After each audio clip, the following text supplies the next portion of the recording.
honestly, these Manchester United players are a joke. They're embarrassing. You know, more and more, it's just showing them up. Ralf Rangnick goes to Austria on international duty, and all of a sudden, within a day, he can get the squad playing the way he wants. He can get them listening to his instructions. He can get them playing good football. They beat Croatia 3-0. They're looking good. You know what?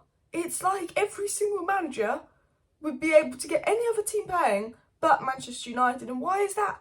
Because Rangnick was right. They're lazy. They didn't try. They were too up their egos to listen to his instructions. And I think it's embarrassing. I think it's shambolic how, you know, when you just see what Rangnick's doing at international duty, you know, Rangnick wasn't the best manager in the world. I know that.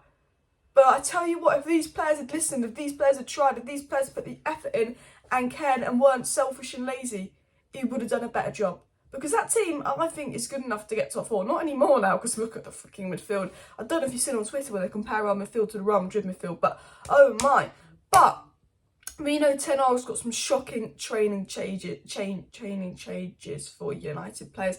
Ten Hag is going to come and he's going to be brutal. I'm going to show you some of the brutal things Ten Hag's going to do at United. Some of Ten Hag's ex-players have said some things that Ten Hag comes and does when he joins the club, and why Ten Hag is the manager these players need, and why, you know what, Ten Hag might not, some of these players might not like Ten Hag at first. You know, they didn't like Rangnick. You know, they had it all easy under Ollie. They loved it under Ollie. They didn't like Rangnick because he made it hard. Some of these players might not like Ten Hag at first, and I tell you that, if you don't like Ten Hag, if you don't want to play under him, you can F off, because we don't want you here. I tell you what, it's going to be difficult. It's going to be reality check.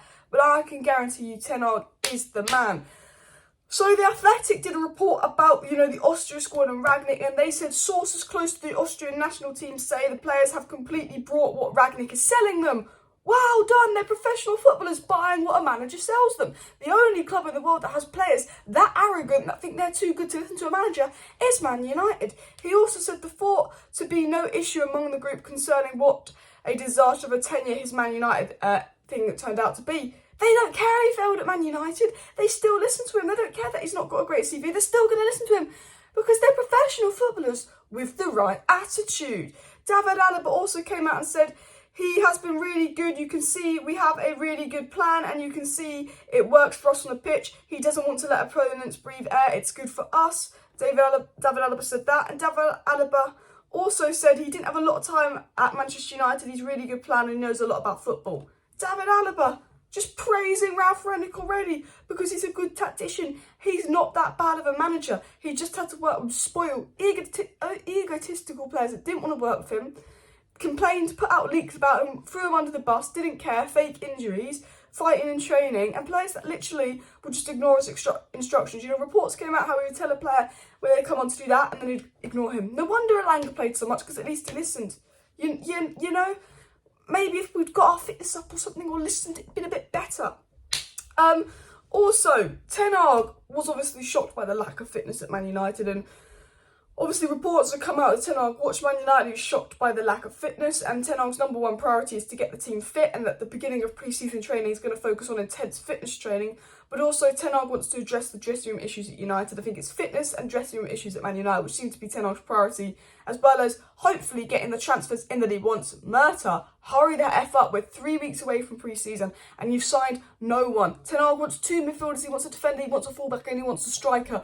What are you doing? Also, guys, there is going to be a transfer news live stream show tonight because we've been linked to a few new players. There's a new target out there that I think United are in for. There could be a new bid coming in. There's been a De Jong update today. Laurie Whitwell's going to release some information on Darwin Núñez today. So do make sure you're subscribed if you're not subscribed, because there will be a transfer news live stream tonight. So if you want to stay up to date with all the latest Manchester United news and transfer news throughout the transfer window, please do subscribe.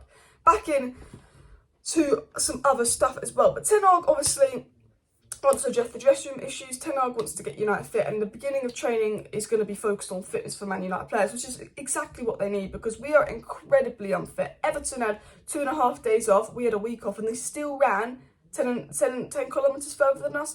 We're one of the least fit teams in the Premier League, and, you know, that midfield especially is getting overrun, who are probably our fittest players, not Tom White and Fred. to be fair, when you think about it, that is concerning. But Donny van der Beek has been contacted by various Manchester United players about Erik Ten Hag as a coach, and the midfielder has described training as on a different level to obviously the United players, and this came out from the Mirror about a month ago.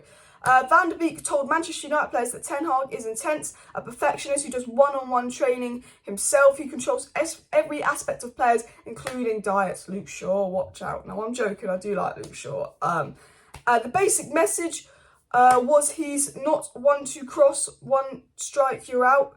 The players see this as a challenge. God, I couldn't read there. But basically, Donny van der Beek's going to say to United players, it's going to be intense, it's going to be a different level. He's a perfectionist, you know, the training's going to be very, very hard. And you know what, that's what they need. I bet Donny came to freaking England and thought, oh my God, this is so easy under Ollie. Why am I not playing?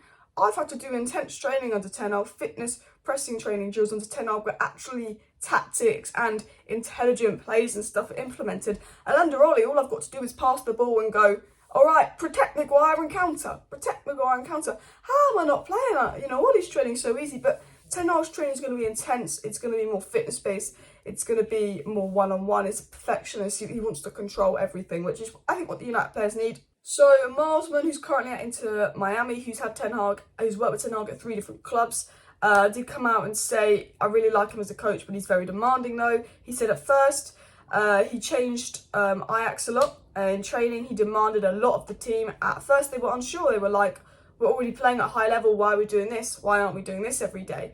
And he was sort of coming out and saying, you know, Ten Hag changes a lot in training. And, you know, at first, some of the players don't buy into it. It's very intense. It's very different. It's, you know, it's going to demand a lot. But then once they see the results after a month or two, bish, bash, bosh, they like it. And I think that's the thing with United is Ten Hag's not going to come in and change us overnight. And I think the fans need to know that.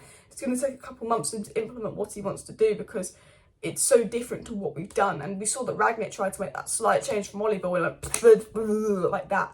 And, you know, some of these United players, unfortunately, will not listen to Ten Hag. And unfortunately, some of the troublemakers, we won't be able to get out of the club. So it's an interesting situation, to be fair. But hopefully, you know, they listen and buy into it. But they might not at first. And look, I believe these United players probably won't because they just don't buy into anything. They put Mourinho, Moise, what am I doing? Van Gaal, all under the bus. They threw them all under the bus on top of Ollie. You know, whether Ollie was best manager or not doesn't matter. They still threw him under the bus. And of course, they threw Ralf Rangnick under the bus. Daley Blind said he wants to keep everything close, and I think he's a controlled freak. He wants to be on top of everything. That's what Daley Blind said about him. But I want to get into what William Janssen, a former Utrecht player and captain when Ten Hag was at Utrecht, said about Erik Ten Hag, and he said this in The Guardian. So I'm going to read out a few of the things that The Guardian said, but I would recommend reading this in this article because he does a whole thing on about how Ten Hag kind of changed the club. He said, Erik Ten Hag changes your club, your team, yourself, your vision on football and cooperation on the importance of new methods of professionalism. He said he changes the club, he changes the team, he changes yourself, which is exactly what we need to do. He said his first session at Utrecht took some time to get used to. He immediately demanded an extra training pitch. I love the demands already. Again, another player thing, it took a little bit to get used to, more intense. He also said, I've had many good coaches, including Steve McLaren, who's also coming to United, and I'm not going to try and read out that name, Koa Adriessane, I don't know what that name is, but Ten Hag, simply the best, and I'm not alone in this. Everyone at Utrecht thinks so, and I think it's the same with Ajax. He said Erik is not a wizard. It takes time to implement the way he wants to play, but he does not panic when the initial results are bad, which was the case with Utrecht and Ajax. He sticks to what he wants, convinced that it will bring success. Then when you start winning, it strengthens the group dynamic and the belief in the plans. Bish, bash, bosh. Again, another person saying it's very different. It's very hard. It's very intense. He's not going to change it overnight. You know, if it doesn't work at first, he will still stick to the plan. It's up to the United players to now buy and believe in the plan. We might lose a few games at first, but we've got to buy and believe in the plan and stick with Erik Ten Hag. And I think a lot is got to be done on Erik Ten Hag changing the mentality of United players. And obviously, William Janssen did say that Erik Ten Hag instilled a whole new winning mentality at Utrecht. So they came, that, you know, the whole personality changed, not just the club, not just the team, but they all had this winning mentality. And I think United don't have a winning mentality. bar Ronaldo, maybe De Gea and Varane. You know, we're a weak mentality. We go 1-0 down, we crumble. There's a lack of belief. And we need Ten Hag to come and change the dressing room, get rid of the bad eggs with the leakers, the ones that are not going to listen, but also really have an impact and change the mentality, because unfortunately there are a lot of troublemakers, you know, in the dressing room. Get them out, put the belief in. And, you know, again, another player saying it's going to take time under Ten Hag because training's going to be so different. It's going to be really hard for United players, the training sessions, and it's going to be what they need. And it might take a couple months of training to see results on the pitch long term and actually get the system working, because it's so different to what we usually played that it's going to take time to get the system to work. Some players aren't going to be able to play that way very well, and you know, it's going to take, really, it's a rebuild. It's going to take 2.5 years to get the players in he wants, get the players out, implement the system, change the culture, and hopefully he's not thrown under the bus by the board or the players, which happens to all the other managers. And he also said that Utrecht has completely changed in terms of facility and vision. That started under Erik Ten Hag, and hopefully that will start under Manchester United. But board, hurry up, sign some players. You've got a top manager. This is the best manager you can get in. You've got to back him. Players, buy into Ten Hag's system, listen to him, or F out of the club. I'm back live tonight, guys, so make sure you subscribe with that post notification bell on so you don't miss my live later tonight. Smash that like button. See you next time. Bish, bash, bosh. Can't wait for Ten Hag to change the training and make it tough for United, because these players are a disgrace. Look how good Austria are. And yeah, see you next time. Bye.